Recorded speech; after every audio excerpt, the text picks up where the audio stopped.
இங்கே ஒரு பொண்ணு தன்னோட ஆன்லைன் பாய் ஃப்ரெண்ட் கூட ஒன்றா டைம் ஸ்பெண்ட் பண்ணலாம் அப்படின்னு சொல்லி ரெசார்ட் போயிருக்க. வந்து பார்த்தா அவங்களோட ஃப்ரெண்ட்ஸ் எல்லாம் அங்கே இருக்காங்க. அதில் ஒரு ஆள் அந்த பொண்ணுக்கிட்ட தப்பாக நடந்துக்க ட்ரை பண்ண அவங்க 2 பேருக்கும் நடந்த சண்டையில் ஆக்சிடென்ட்டில் அந்த பொண்ணு இறந்தே போயிடுறாங்க.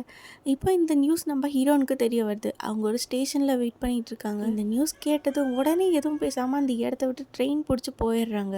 மிடில் கிளாஸ் பொண்ணானா நம்ம ஹீரோயின் ஃபரானா தன்னோட ஃபேமிலி கஷ்டத்துக்காக அவங்க ஒரு பேங்க்கில் வேலைக்கு போகிறாங்க.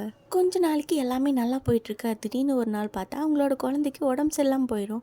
உடனே ஆப்ரேஷன் பண்ணி ஆகணும் அப்படின்னு சொல்லி அவங்களும் கடனெல்லாம் வாங்கி ஆப்ரேஷன் பண்ணிடுறாங்க. அதுக்கு அடுத்து அந்த கடனை கட்டணும், மெடிக்கல் எக்ஸ்பென்ஸ் இதுக்காகவே அவங்க டீம் மாறி போகிறாங்க. ஏன்னா இந்த டீமில் நிறைய இன்சென்டிவ்ஸ் கிடைக்கும். நீ வந்து பசங்கக்கிட்ட ஃப்ரெண்டு மாதிரி பேசினா போதும் அப்படின்னு சொல்லியிருப்பாங்க. ஆக்சுவலாக ஃப்ரெண்டு மாதிரிங்கிறது அவங்களோட இன்டிமசியாக பேசணும். இதை நம்ம ஹீரோனுக்கு சுத்தமாக பிடிக்கல. இருக்கப்போ இந்த வாட்டி நம்ம ஹீரோனுக்கு ஒரு காலர் வந்து கால் பண்ணுறாங்க. டிஃப்ரெண்ட்டாக இருக்காங்க, மற்றவங்க மாதிரி இன்டிமசியாக பேசாமல் ரொம்ப டீசெண்டாக பேசுகிறாங்க. இப்போ எப்போவுமே நம்ம ஹீரோன் அந்த ஆள்கிட்ட மட்டும்தான் பேசிகிட்டு இருக்காங்க. இவங்களோட ஃப்ரெண்ட்ஷிப் இன்னும் டெவலப் ஆகுது. நம்ம மீட் பண்ணலாமா அப்படின்னு நம்ம ஹீரோன் கேட்க இதை அந்த ஸ்டாஃப் பையனும் பார்த்துட்றான். இப்போ அவங்கள மீட் பண்ணுறதுக்காக பிரியாணியெல்லாம் செஞ்சு நம்ம ஹீரோயின் ரயில்வே ஸ்டேஷனுக்கு போகிறாங்க. ஒரு பக்கம் நம்ம ஹீரோனோட ஹஸ்பண்ட் அவங்க ஒளிஞ்சிருந்து பார்க்க, இன்னொரு பக்கம் அந்த ஸ்டாஃப் பையனும் நம்ம ஹீரோனோட சேஃப்டிக்காக நின்று பார்த்துட்டு இருக்கான். இந்த டைமில் தான் நம்ம ஹீரோயினுக்கு ஸ்டார்டிங் சீனில் பார்த்த சோஃபியா தான் கூட வேலை செய்கிற பொண்ணு இறந்துட்டான்னு நியூஸ் கேள்விப்பட